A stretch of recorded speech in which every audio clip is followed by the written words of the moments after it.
Hello engineers, আমি চলে এসেছি নেক্সট পার্ট, যেটা হচ্ছে ডিস্ট্রিবিউশন ফাংশন। তো আমি তো ডিসক্রিট র্যান্ডম ভেরিয়েবলের ভিডিওতে আমি জাস্ট একটা স্যাম্পল দেখিয়েছিলাম কী করে ডিস্ট্রিবিউশন ফাংশন বার করে। তো এই ভিডিওতে আমি পুরোটা দেখাবো যে কীভাবে ডিস্ট্রিবিউশন ফাংশন বার করতে হবে যখন এরকম প্রবলেম দেবে।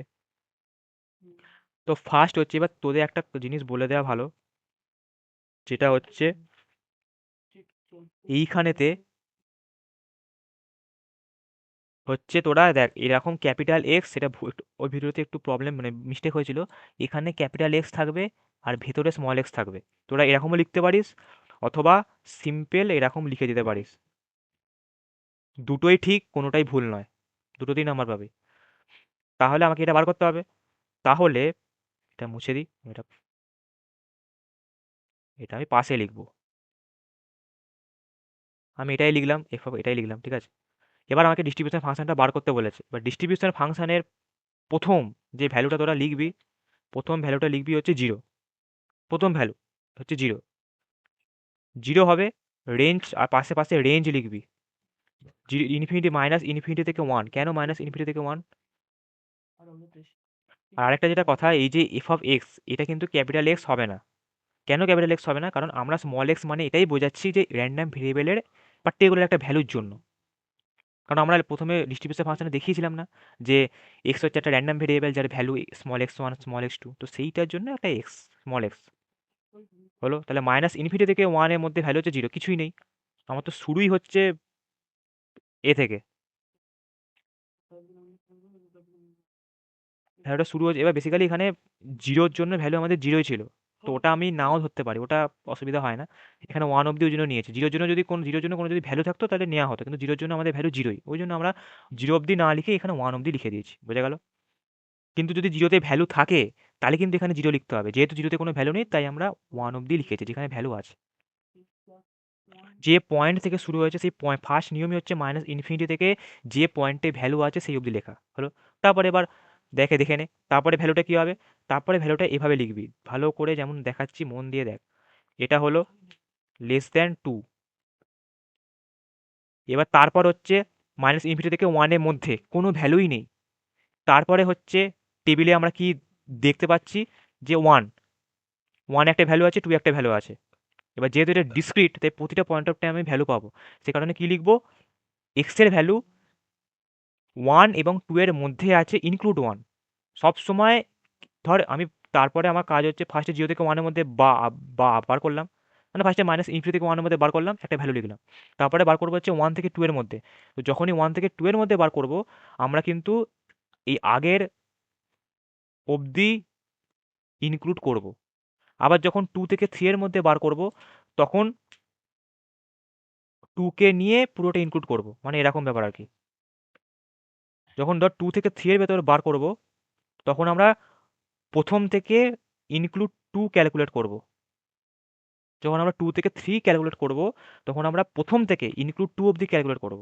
তো এইভাবে চলতে থাকবে। এবার যেহেতু ইনক্লুড টু ইন, তাই হচ্ছে সেই কারণে আমরা এখানে ইনক্লুড ওয়ানও যেমন আমরা করব। যখন আমরা এই যে এক্স এ ভ্যালু কী দেখালাম, যে যখন ওয়ান থেকে টু এর মধ্যে এক্স এ ভ্যালু, তখন আমরা প্রথম থেকে ইনক্লুড ওয়ান, তো ইনক্লুড করছি বলেই এই লেসার ইকুয়াল টু একটা সাইন আসছে। তাহলে ওয়ানে কত ভ্যালু ছিল? ওয়ানে আমাদের ভ্যালু ছিল হচ্ছে কে। তাহলে কে এর ভ্যালু কত? 1/10, সেটাই লিখে দেবো। তারপরে রেঞ্জ হচ্ছে একটা একটা করে শুধু শুদ্ধ শিফট করবি, আর কিছু তোদের কাজ নয়, একটা একটা করে শুদ্ধ শিফট করবি। ভ্যালু পরপর দেওয়াই আছে, শুদ্ধ রেঞ্জগুলো শিফট। ফার্স্টে ওয়ান থেকে টু বার করলি, ইনক্লুড ওয়ান। তারপরে ক্ষেত্রে টু থেকে থ্রি বার করবি, ইনক্লুড টু। এবার ইনক্লুড টু মানেই হচ্ছে শুরু থেকে টু অবধি সব ভ্যালু যোগ করতে হবে। তাহলে শুরু থেকে টু অবধি ভ্যালু যোগ করব। সেটা করা মানেও যা, মানে এই যে দেখাচ্ছি ভালো করে, জিরো ওয়ান টু যোগ করা যা, আবার জিরো প্লাস ওয়ানের ভ্যালুর সাথে টু এর ভ্যালু যোগ করাও তাই। Individual zero plus one plus two করাও যা, আবার জিরো প্লাস ওয়ানের যে যোগফলের ভ্যালুটা তার সাথেও টুকে যোগ করাও তাই। আমরা সেটাই এখানে করতে করতে যাব, প্রথম থেকে যোগ করব না। আমাদের ইনক্লুড টু কথাটা মানে কি, জিরো ওয়ান টু। এবার জিরো থেকে ওয়ান অবধি ভ্যালু তো আমার যোগ করাই আছে। ইনক্লুড ওয়ান মানে কি, জিরো থেকে ওয়ান আমাদের ভ্যালু যোগ করে লেখাই আছে 1/10। কেন আমি আবার প্রথম থেকে যোগ করব? আমরা 1/10 লিখবো, প্লাস ইনক্লুড টু মানে শুধু টু এর ভ্যালুটা যোগ করবো। সেটাই বলতে চাইছি যে জিরো থেকে ওয়ানের ভ্যালু সাথে আমরা টু এর ভ্যালুটা যোগ করবো। তাই জিরো থেকে ওয়ানের যোগফলের ভ্যালু হচ্ছে 1/10, তার সাথে শুধু টুটা যোগ করবো। তা টু এর জন্য ভ্যালু কত আমাদের? 2/10। 2k ছিল, তাহলে কত হলো এটা ভ্যালুটা? 3/10। আমি একটুখানি এটা চেঞ্জ করছি লেখাটা, মানে লেখাটা মানে জাস্ট এই রেঞ্জগুলোর জন্য আগে চেঞ্জ করছি, কারণ নিচের লেখাটা আমার মনে হয় না ভালো হবে, তোদেরও সুবিধা হবে এটা যদি এভাবে থাকে। তো 3/10, 3/10, তাহলে এর রেঞ্জ কত? এর রেঞ্জ হচ্ছে এইটা। পাশে কিন্তু রেঞ্জ মনে করে লিখবি, শুধু লিখে দিয়ে চলে আসবি না, মানে ও টোটালটাই হচ্ছে ডিস্ট্রিবিউশন ফাংশন, তো টোটালটার জন্য তোকে নাম্বার দেবে। হলো? হলো? তারপরে রেঞ্জ কত? তারপরে রেঞ্জ হচ্ছে আমাদের 3 থেকে 4, 3 থেকে 4, 3 থেকে 4 মানে কি ইনক্লুড 3, মানে কত? 0 1 2 3। এই যে ভ্যালুটা, এটা হচ্ছে 0 1 2 ভ্যালু, তাহলে এর সাথে শুধু 3 ভ্যালুটা যোগ করলেই হয়ে যাবে। 3/10 প্লাস কত হবে 3 এর ভ্যালুটা, ওটাও 2কেই আছে, মানে 2/10, তাহলে কত হচ্ছে 5/10। তোরা 5/10ও লিখে রাখতে পারিস, আবার মনে করলে তোরা হাফও লিখতে পারিস, তবে আমি বলবো 5/10 লিখে রাখা, তাহলে তোদের সুবিধা হবে যোগটা করতে পরের স্টেপে। যা খুশি তোরা যেটা খুশি লিখে রাখতে পারিস, কোনো বাধ্যবাধকতা নেই। হলো?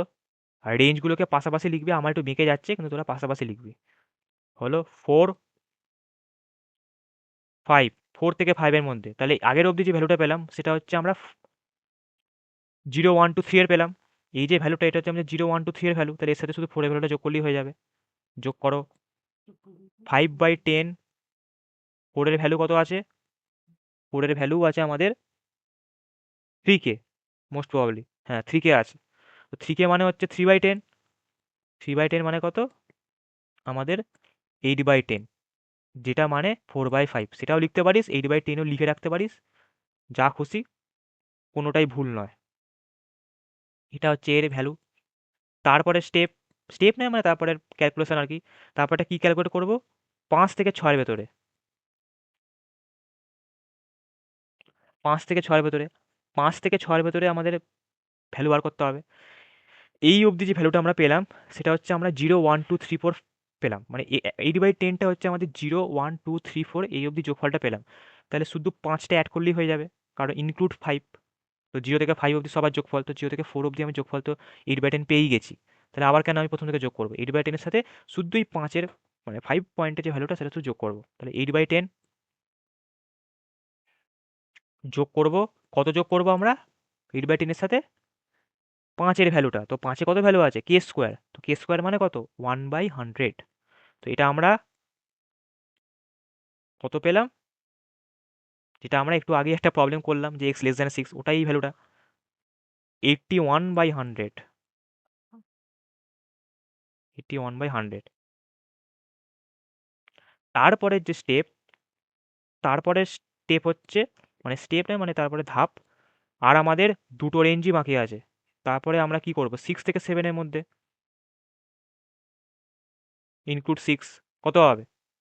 ইনক্লুড 5 আমরা ভ্যালু জানি, 81/100, তার সাথে শুধু পয়েন্ট অফ সিক্সে যে ভ্যালুটা সেটা আমরা যোগ করব। পয়েন্ট অফ সিক্সে কত ভ্যালু? পয়েন্ট অফ সিক্সে আমাদের ভ্যালু হচ্ছে 2k²। 2k² মানে কত আমাদের? 2/100। k² মানে কত? 1/100, তাই 2k² মানে 2/100, 2/100 কত হচ্ছে আমাদের ভ্যালু? 81 plus 2, 83/100, sorry 83/100। হলো? তারপরে আমাদের লাস্ট স্টেপ, হ্যাঁ, যতক্ষণ না 1 আসছে ততক্ষণ কিন্তু ক্যালকুলেট করতে হবে। তোরা ভাববি যে 6 থেকে 7 এর মধ্যে আমি ভ্যালু ক্যালকুলেট করে ফেললাম, 7 অবধি ভ্যালু আছে মানে শেষ, তা কিন্তু নয়। তোকে 1 শেষের ভ্যালুটা, শেষের রেঞ্জের জন্য, শেষ যে ডিস্ট্রিবিউশনের ফাংশনের ভ্যালু, একদম লাস্ট স্টেপে যে ডিস্ট্রিবিউশনের ফাংশনের ভ্যালু, সেটা তোদের 1 দেখাতেই হবে। না আসলে জানবি মাঝে কোনো একটা জায়গায় তোরা ভুল করেছিস। এই ছোটো ছোটো জায়গাগুলো বলে দিচ্ছি, খেয়াল করবি, এবং একটাই রিকোয়েস্ট, আমার সাথে সাথে প্র্যাকটিস করবি, কারণ পরের জন্য ফেলে রাখলে কিন্তু তোদের নিজেদেরই চাপ পড়ে যাবে। থার্ড সেমে অনেক সাবজেক্ট আছে, তাই ভিডিও যখন দেখবি আমার সাথে সাথেই প্র্যাকটিস করবি। তাহলে যখন প্লেলিস্টটা শেষ করবি তখন দেখবি ওভারঅল তোদের সিলেবাসটা প্র্যাকটিস হয়ে গেছে, এবং কোনো জায়গায় আশা করি ডাউট থাকবে না। তাহলে তোরা যদি প্র্যাকটিস নাও করিস 3-4 দিন, তাও তোরা ভুলবি না, যদি এরকম কথাগুলো মন দিয়ে শুনিস যেগুলো পয়েন্ট আউট করে দিচ্ছি, এবং সাথে সাথে প্র্যাকটিস করিস, কারণ পরে অঙ্ক ওভাবে হয় না যে ভিডিওটা দেখলাম ও আমি করতে পারবো, দেখবি কোনো না কোনো জায়গায় ঠিক আটকাবে। তাই এটাই রিকোয়েস্ট করবো যে আমিও যেমন করছি তোরা আমার সাথে সাথে কর। তারপরে হচ্ছে লাস্ট রেঞ্জ, যেটা হচ্ছে এক্স গ্রেটার ইকুয়াল টু 7, মানে হচ্ছে 7কে ইনক্লুড করব নিয়ে 7-এর থেকে বড়। তো আমরা তো 6 অবধি ভ্যালু জানি, 83/100। আচ্ছা, আরেকটা জিনিস যেটা বলে দেওয়া ভালো, যেটা হচ্ছে 83/100 করলি তো, তারপরে এজ গ্রেটার ইকাল টু যে 7, এই ভ্যালুটা তোরা যদি নাও দেখাস তবুও তোরা নাম্বার কিছু কাটবে না, তোরা ডিরেক্ট 1 লিখে দিবি। তবে এটা সব থেকে ভালো, তোরা নিজেরা ক্যালকুলেট করে 1 লিখবি। কেন বলছি? কারণ আমি তো 1 লিখে দিচ্ছি, কারণ আমি জানি যে এই স্টেপগুলো প্রতিটা ঠিক, কিন্তু পরীক্ষাতে এমন একটা অঙ্ক দিতেই পারে যে হয়তো আননোন, তোরা হয়তো যেটা প্র্যাকটিস করে গেছিস, যে অঙ্কটা, তার থেকে অচেনা কোনো অঙ্ক পড়লো। তো সেই কারণে প্র্যাকটিস ভালো মতো করলে যেমন প্রতিটা স্টেপ মনে থাকে, ওখানে তো সেটা সম্ভব নয়। সেই কারণে আমার সাজেশন যে প্রতিটা স্টেপ তোরা এখন যোগ করে করে ক্যালকুলেট করবি, ডিরেক্ট শেষে 1 লিখবি না। কারণ কি হবে, ধর শেষে তুই 1 লিখলি কিন্তু মাঝে কোনো একটা জায়গায় ভুল হয়েছে, তখন কিন্তু প্রবলেম হবে। তো আমার রিকোয়েস্ট হচ্ছে পুরোটাই যোগ করে করে লেখা। তো এটা আমি জানি 1 হবে, তাই 1 লিখে দিলাম। তো নিজেরাও যদি করে দেখিস, লাস্ট যে ভ্যালুটা দেওয়া আছে, লাস্ট ভ্যালুটা দেওয়া আছে যে 7k² প্লাস কে, এরকম টাইপের একটা ভ্যালু দেওয়া আছে। এবার 7k² প্লাস কে মানে হচ্ছে আলটিমেটলি 83/100 প্লাস 7/100,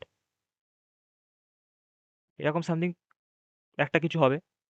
তো ওটাতে আমার ওরকমই কাছাকাছি একটা ভ্যালু দাঁড়ায়, মানে আমাদের আলটিমেট যে ভ্যালুটা আসছে সেটা হচ্ছে 83/100 অব্দি আছে, এবং শেষের যে ভ্যালুটা সেটা হচ্ছে আগেরটার সাথে, মানে 83/100 এর সাথে 7k² প্লাস কে। এবার 7k² মানে হচ্ছে 7/100 প্লাস 1/10। তো 7/100 মানে হচ্ছে আমার, যোগ করলে কত আসছে 7/100 করলে আমাদের 90/100 হচ্ছে। তাহলে 90/100 প্লাস 1/10, 100/100 ইকুয়াল টু 1, এরকম একটা আসবে। তাহলে বোঝা গেল। তাহলে এই ওভারঅল যেটা আমি দেখালাম সেটাই হচ্ছে আমাদের ডিস্ট্রিবিউশন ফাংশন। এটা পুরোটা তোদের করতে হবে। এটা অনেকগুলো ভ্যালু বলে অনেকটা বড় হয়েছে। এটা হচ্ছে আমাদের ডিস্ট্রিবিউশন ফাংশন। শুরুই করবি -ইনফিনিটি থেকে, যে ভ্যালুতে তোর প্রবাবিলিটি ভ্যালু শো হচ্ছে। যেমন এক্স ইকাল টু জিরোতে প্রবাবিলিটির ভ্যালু হচ্ছে জিরো, এক্স ইকাল টু জিরোতে এক্স ইকাল টু জিরোতে প্রবাবিলিটির ভ্যালু হচ্ছে জিরো, এক্স ইকাল টু জিরোতে প্রবাবিলিটির ভ্যালু হচ্ছে জিরো। তো সেই কারণে আমি জিরোটা এখানে লিখলাম না। কোথায় গেল? এই যে জিরোটা আমি এখানে লিখলাম না, যেহেতু আমাদের কোশ্চেনে জিরোতে ভ্যালু জিরো আছে, কিন্তু জিরোতে যদি কোনো একটা ভ্যালু লেখা থাকতো তাহলে কিন্তু আমরা এখানে জিরো লিখতাম। বোঝা গেল? তাই -ইনফিনিটি থেকে স্টার্টিং র্যান্ডাম ভেরিয়েবলের ভ্যালু অবধি লিখবি, কিন্তু যদি দেখিস যে স্টার্টিং র্যান্ডাম ভেরিয়েবলের প্রবাবিলিটি কোনো ভ্যালু নেই, জিরো, তাহলে তোরা পরে র্যান্ডাম ভেরিয়েবলে চলে যেতে পারিস। আবার যদি তোরা নাও করিস, এরকম স্টেপ বাই স্টেপ করে যদি করিস, তাহলে দেখবি একই অ্যান্সার আসবে। তাই নিয়ম হচ্ছে স্টার্টিং র্যান্ডাম ভেরিয়েবল লেখা, -ইনফিনিটি থেকে স্টার্টিং র্যান্ডাম ভেরিয়েবল অবধি লেখা। কিন্তু যদি দেখা যায় যে এরকম কেস, যে স্টার্টিং র্যান্ডাম ভেরিয়েবলের প্রবাবিলিটি ভ্যালু জিরো, তাহলে তোরা পরেরটাতে শিফট করে যেতে পারিস। কিন্তু যদি জিরোতে কোনো ভ্যালু থাকতো, যেমন আমি টসেতে দেখিয়েছিলাম যে জিরোতে একটা ভ্যালু আছে, সেখানে কিন্তু আমি জিরোকে স্কিপ করতে পারি না। আমরা জিরো অবধি ধরবো, -ইনফিনিটি থেকে জিরো, আবার জিরো থেকে ওয়ান, আবার ওয়ান থেকে টু, আবার টু থেকে থ্রি ইনক্লুড টু, থ্রি থেকে ফোর ইনক্লুড থ্রি, ফোর থেকে ফাইভ ইনক্লুড ফোর, এভাবে চলতে থাকবে। মানে জিরো থেকে ওয়ান ইনক্লুড জিরো, ওয়ান থেকে টু ইনক্লুড ওয়ান, এভাবে চলতে থাকবে। কিন্তু ফার্স্ট স্টেপটা হবে -ইনফিনিটি থেকে জিরো। বোঝা গেল? এটা হচ্ছে আমাদের ডিস্ট্রিবিউশন ফাংশন ওভারঅল।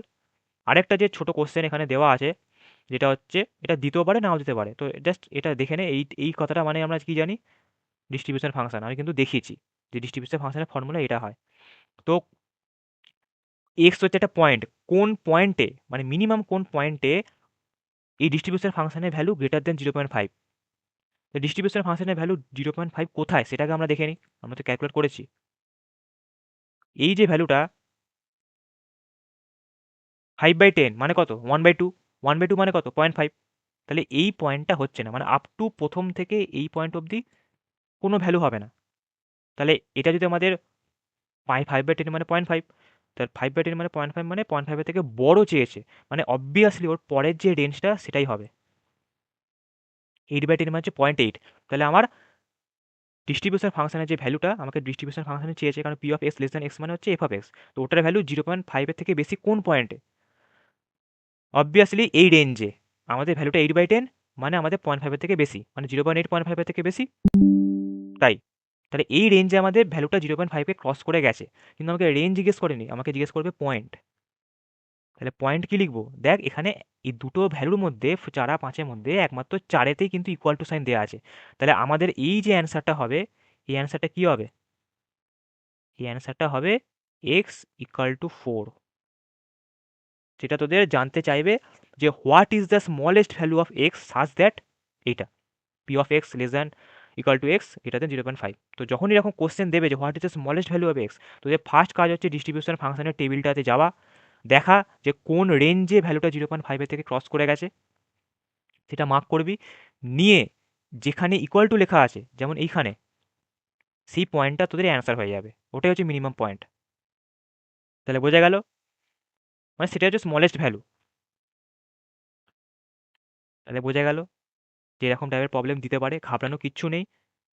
প্রবলেমটা এরকম দেবে কিন্তু সলিউশনটা এরকম হবে যে what is the smallest value of X such that, ওটা যেটা দেওয়া ছিল কোশ্চেনে, এই যে এটা, এইটা তোদের কাজ হচ্ছে আগে ডিস্ট্রিবিউশন টেবিলটাতে যাওয়া, নিয়ে দেখা যে কোন রেঞ্জে আমাদের ভ্যালুটা 0.5 থেকে বেশি এসছে, পেলি খুঁজে যেখানে ইকুয়াল টু সাইন দেওয়া আছে সেই ভ্যালুটা তোদের মিনিমাম ভ্যালু হবে। যেমন এখানে আমাদের কত হলো, এই রেঞ্জটা হলো, এটা আমরা সিলেক্ট করলাম, এবং এই রেঞ্জে, এই যে এটা হচ্ছে আমাদের রেঞ্জটা, এটা হচ্ছে আমাদের রেঞ্জ, কারণ এই রেঞ্জে আমরা ভ্যালুটা পেয়েছি 0.8, এটা হচ্ছে 0.8, এটা অবভিয়াসলি 0.5 থেকে বড়, তাহলে এই রেঞ্জটা আমরা পেয়ে গেলাম। এবার ভ্যালু কোনটা, মিনিমাম ভ্যালু কোনটা, এই দুটোর মধ্যে কোনটাতে ইকুয়াল টু সাইন দেওয়া আছে, 4 এর সাথে, তাহলে অ্যান্সারটাও হবে 4, মিনিমাম ভ্যালু অ্যান্সারটা হবে 4, বা স্মলেস্ট ভ্যালুর অ্যান্সারটা হবে 4।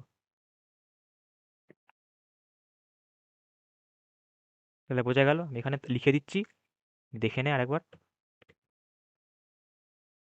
What is the smallest value of small x such that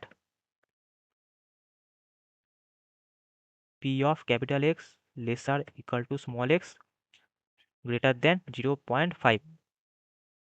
এই যে প্রবলেমটা তোদের এরকম দেবে, আমি একটু বড় করছি তাহলে দেখতে সুবিধা হবে। এই যে প্রবলেমটা তোদের এরকম দেবে,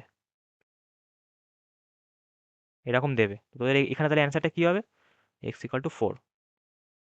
তাহলে বোঝা গেল, ঘাবড়ানো কিচ্ছু নেই, যত রকম টাইপ আসতে পারে বলে দিলাম। কি এর ভ্যালু জিজ্ঞেস করতে পারে, ওরকম ভ্যালু জিজ্ঞেস করতে পারে, এই যে এইগুলো find P of X less than 6 x greater than equal two, এই ইকুয়াল টু সাইন আছে কিনা, এটা বারবার বলছি, ইকুয়াল টু সাইন আছে কিনা বারবার লক্ষ্য করবি, কারণ এক্স গ্রেটার দ্যান 6 মানে কিন্তু শুদ্ধ 7, কিন্তু এক্স গ্রেটার ইকুয়াল টু 6 মানে কিন্তু ইনক্লুড 6, মানে 6 এবং 6-এর থেকে বড় মানে 7, মানে এখানে ভ্যালুটা দাঁড়াবে হচ্ছে 6,7। কিন্তু যদি বলতো এক্স গ্রেটার দ্যান 6 তাহলে কিন্তু শুদ্ধ ভ্যালুটা 7 হতো। আর যা যা ভ্যালু পাবি আগে আগে তোদের ফার্স্ট কাজ হচ্ছে এই এক্স লেস দ্যান 6 বা এক্স গ্রেটার দ্যান 6 যাই বলুক না কেন, কী কী ভ্যালু পসিবল সেগুলো আগে কমা কমা দিয়ে লিখে নিবি, নিয়ে ওই পয়েন্টে যে প্রবাবিলিটি ভ্যালুগুলো আছে সব কটাকে যোগ করে দিবি। তাহলে বোঝা গেল। তাই আমি তোদের দেখিয়েওছি আগের ভিডিওতে, তো আরেকবার দেখে নে যেটা আমি দেখিয়েছিলাম আগের পার্টে।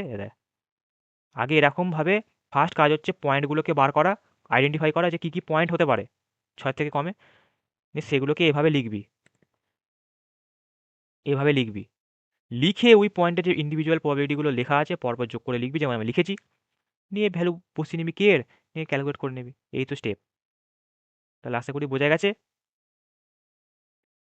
দুটো পার্ট 1 পার্ট 2 আশা করি বোঝা গেছে। এই একটাই প্রবলেম নিয়ে আমি সমস্ত টাইপ আলোচনা করে দিলাম, যা যা আসতে পারে।